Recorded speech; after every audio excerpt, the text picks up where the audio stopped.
We were very, very, very, very, very, very, very, very hard on the Sacramento Kings. Very hard. Zach. I hate this team.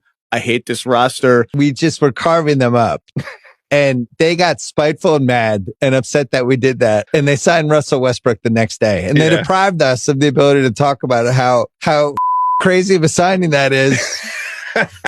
And then here's the other thing they did. Keegan Murray, who's starting out the season hurt. I mean, he'll come back. Yeah. They gave him $140 million for 5 years. Those are my least favorite contracts, when it's a guy who can't be an all-star and you're paying him basically right under that $30 million a year. Can we do the worst contracts, the NBA worst contracts next week? We do it after the All-Star break every year. Okay, and I'll tell you something. Keegan submitted his resume for top 10. Right up first week of the season, we got a resume in. Yo, it's your boy DJP, one half of the Real Recap Podcast. And I just want to start off by saying, Sacramento Kings, what are y'all doing? And I'll leave the premise at that. That's what this video is going to be about, as well as them signing Russell Westbrook. But before you get into all of that, please, like I always say, leave a comment, like this video, subscribe to our channel. We appreciate it. Let's get it. Obviously, last week, there was a lot of news going on about Russell Westbrook struggling to find a team, where eventually he did find a team within the Sacramento Kings. And me personally, Westbrook has been on a very interesting journey in his NBA career since he's left OKC. He's been on teams as far as, the Rockets, the Wizards, the Lakers, the Clippers and Denver. But someone that's done so much in his NBA career, someone that has so much accolades, struggled this entire summer to find a job. And I kind of want to get my take on why I think that was. Me personally, I kind of do believe Westbrook is not necessarily being blackballed, but I think he is being humbled. Now, there were a few clips circulating around the internet. Some of them that really stuck out to me was ones that came from the Pat Bev podcast. Fucked up what happened to Russ, bro. On God. It's fucked up what happened to Russ. And Russ got a bad take because of that Lakers team. That's the truth, bro. That's the truth. You talk to T-Lou. T-Lou did interview with motherfuckers. I love Russ. Ever since Russ left the Lakers, bro, he's been on the minimum, bro. We've never seen this ever. We've never seen a player who's been the MVP, who's impacted the game, who they call him names and tell him he can't shoot, go to the playoffs, shoot 40% with the Clippers the very next year, right? Take a less demeaning role with the Lakers, take a less demeaning role with the Clippers. He's been a sixth man ever since he's left the Lakers. He's a starting point guard in the NBA. He's arguably one of the top 3 point guards to ever play the game. You tell me this man can't get on the team? Nightcap with Shannon Sharp and Ocho Cinco. Yeah, he's an energy guy. He's going to play hard all the time. But at this stage of his career, he's not what he once was. I mean, it happens. As well as Gil's Arena. NBA is weird, right? Sometimes if there's too many lazy people on the team, the person who works the hardest is not liked. He is the bad locker room guy. The guy who demands everybody to stand and work, he becomes the bad locker room guy, right? So Pat Bev said Russell Westbrook got a bad tape because of the Lakers team. Pat Bev, I'm going to disagree with you, brother. Westbrook, I think everybody will maybe never admit it, but the truth is, bro, people don't like playing with Westbrook. They might say he's a good teammate because of his energy. They might say he's a good teammate because he's a dog. And they might say because he's not really too friendly.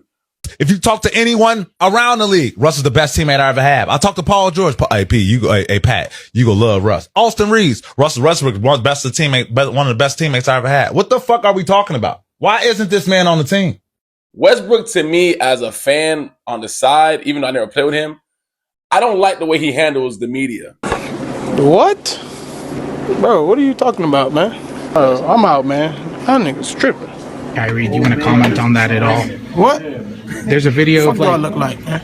Do you think Harden is a max player? James Harden is a great player for our team.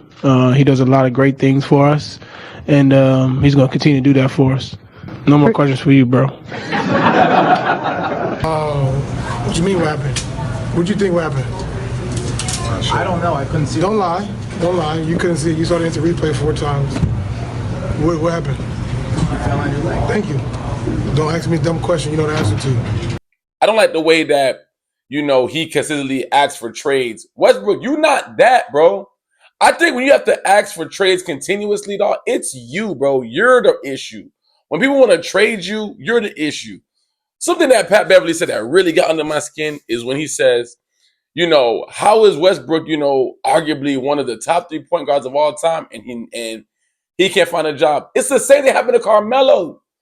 People can hoop, but what you have to understand is that you're young. When you're young and you have the power where you're getting these max contracts and you can do what you want to do, teams want you. But people don't forget, Westbrook, you are somebody that has cost a lot of teams possibilities of even going to the finals like you did with KD. You talk back too much, bro. You always argue. It's not fun to play with somebody like you. I think all of us have experience, even on the street, basketball tip, playing with somebody that just always to argue, always trying to get fouled, always trying to fight. No one wants to play with that. So when you went to the Lakers, bro, it's LeBron James. I don't know if you think that you're this superstar. You're not over LeBron. You're not over AD. They won a championship before you got there, bro. So when you come in, you got to fit in. I think Westbrook came in this thing trying to make it seem like, you know what? I'm Westbrook. I'm playing with LeBron and AD. I'm at my say so. It can't be 2 alphas in there. LeBron already got that. That's why that time in the locker room when you spoke up. Get greedy. Let's get real greedy, man. Let's get real greedy. Get greedy, man. We got on three, man. Keep having fun, bro. Yes, sir. You happy for the next man. Keep having fun, bro. Win, lose, or draw, have fun. Just keep having fun, bro. Come on, man. I knew you was out of here, bro. Another thing that kind of gets me mad to what Pat Bev said is, dog, why is it in the NBA that we want to reward people for what they did in the past? That's not how life works. Everybody has a prime. Everybody has a time when you're young. Everybody has a moment where you're that guy. Everybody gets older. When Westbrook was young, he was that guy. Yes, you doing your thing, triple doubles, hella accolades, doing your thing. You're older now, bro. What you've been giving us for the last 2 years, it ain't been that. Don't get me wrong. You had a good year last year on Denver. As like a 6-man, you did your thing. But you have not been that guy. And it's clear you don't play well with others. And I'm just tired when people say, oh, Westbrook is like a top 3 point guard. No, he's not. He's arguably one of the top 3 point guards to ever play the game. You tell me this man can't get on the team? He's not even a top 10, bro. He's not better than Chris Paul, Steve Nash, Jason Kidd. He's not better than none of these guys, bro. The thing with Westbrook that got y'all niggas fooled, and it's funny because he said this about Pat Beverly. Westbrook be out there running around making y'all think he's doing something. He's not doing nothing. Pat Bev trick y'all, man. Like, he play defense. He don't guard nobody, man. Just running around doing nothing. It's not. As you've seen what happened, 47. All that commotion to get 47. The years he averaged all of those triple doubles, bro, there's literally footage of Steven Adams telling teammates not to get the rebounds, let Russ get it. You're playing as a competitor, but you're going for accolades. It's like you're playing to make it to the damn Hall of Fame, not the freaking NBA championship. We don't care about that, bro. I don't understand. Some of these players, they get an MVP and they think that's it. Embiid's done that. Westbrook's done that. Harden's done that. It's more than that, bro. It's more than the Hall of Fame. Get the ring.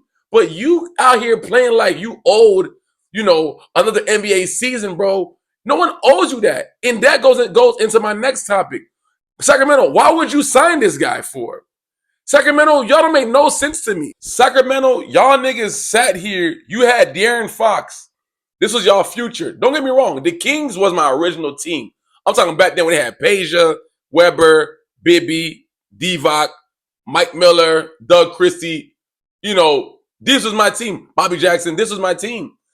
We have not had a real playoff run maybe since 2004, bro. And I think up until recently, maybe last year or the year before, we made it to the playoffs finally. There was always a building process. Don't get me wrong. Sabonis, De'Aaron Fox, I think they were building on something and it was nice. But the fact that, things didn't work out, De'Aaron Fox got traded to the Spurs, I get it. But you guys signing DeRozan, I didn't see what was the point of that. I mean, he was a good piece. If he teamed up with De'Aaron Fox, I thought that was a good. Then you guys bring in Zach LaVine. Why? Zach LaVine is literally just getting money. He's collecting a check. That nigga don't play for nothing but money. He is just here to hoop. That light-skinned nigga is not doing anything in this NBA, bro. He will get you buckets, but it's like it doesn't amount to anything. They're just empty stats. Then you guys got back Schroeder. Schroeder is okay. I like Schroeder. But now what I'm confused is Schroeder is more of a 6-man. Westbrook is like a 6-man. Who is starting? It doesn't make sense. It's almost at the point where I'm like, do y'all want to win championships? Do you guys want to make an actual playoff push? Or is it just about filling up seats? This team the Kings have right now, I'm not saying it's bad. I don't see it. Malik Monk, good piece. He's young and do his thing, but Monk is not the type of player to lead anybody. So to me, who's the leader? Who's the face? Sabonis, I guess. But bro, this team ain't it. This team is one of those teams that barely make it to the playoffs. I promise you, if they don't make it into the playoffs, I would not be surprised, bro. Y'all signing Westbrook for what? Another thing, Westbrook, the thing about you I don't like, bro, I'm not saying that you was begging. You was sitting out there like a goddamn freaking little kid and nobody wanted to like be your friend. Dog, you just taking any team that'll take you. That's not competing, bro. Like, do you want to win or you just trying to be in the NBA? You be getting paid these veteran minimum contracts. Like, dog, that's an insult, bro. You was an MVP, bro. You broke records that Oscar Robertson set, bro. Like, and it's like you just take anything, anybody that would take you. You almost went to China, bro. I get it. I want to play in the NBA too, but bro, you gotta chill out, bro. Like, I would rather just sat out, bro. Now you on the Kings doing what? Nothing, coming off the bench, bro. And I think Westbrook is trying to get to that 20th season. And I'm gonna lie, his career has really flown by me. But bro, Westbrook, what are you doing, bro? I wouldn't have taken that. And it gets me mad when people just like, oh, Westbrook, you know what I'm saying, bro? He's like, oh, no one owes you nothing, bro. You should be playing on teams that have championship aspirations right now. The Kings barely got playoff aspirations right now, bro. I just think, man, you got humbled so bad, bro, and you almost was Carmelo Anthony. When it happened to Carmelo, man, Carmelo ran that Knicks team, man. Carmelo got out the league. I was like, wow, damn, that's crazy. I never thought that happened to someone like Carmelo, bro. Carmelo had to sit out for 2 years, come back. He went to Portland for, 2 years? He went to Lakers. He was done, bro. I think sometimes when you are the freaking best player on the team, it's cool when you're young and it's beautiful because you can compete. Just like Melo said, the things that they love you for, they hate you for now, bro.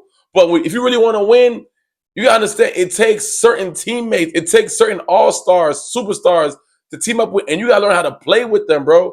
I just feel like you've always felt like you was the Batman when you was the Robin, bro. You were never that guy to me. Like, you're a good competitor. I remember the year when you lost KD, y'all went to the first round playoffs, y'all lost, but I said, damn, Westbrook did that by himself. That was beautiful. But clearly you needed more help. And every time they get you help, it's like, you say have this attitude. When KD left, you had an attitude with him. Cool. You know what I'm saying? You go over there with freaking Harden. Y'all lost, you leave. Cool. You go to the Wizards. You did your thing. It's cool. You're a great teammate, bro. People like your energy, but that's about it. You make bad decisions sometimes, bro. And it's okay to wear that. But the league don't owe you nothing. Nobody owes you another season. And you were getting shown that this year. You better thank God they found room for you, bro. I'm telling you, it's crazy that Van Fleet got hurt. And it was a perfect setup for you and KD to reunite. And nobody picked you up. I guarantee you KD said, don't get that guy.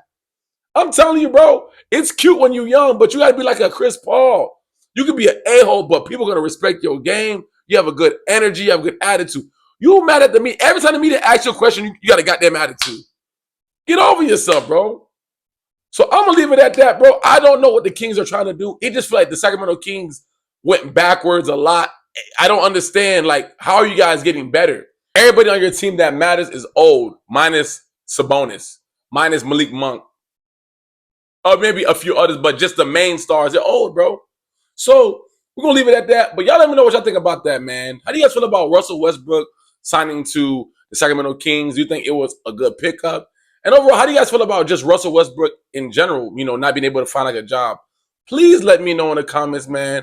But until next time, we'll see you on the Real Life Podcast. Peace.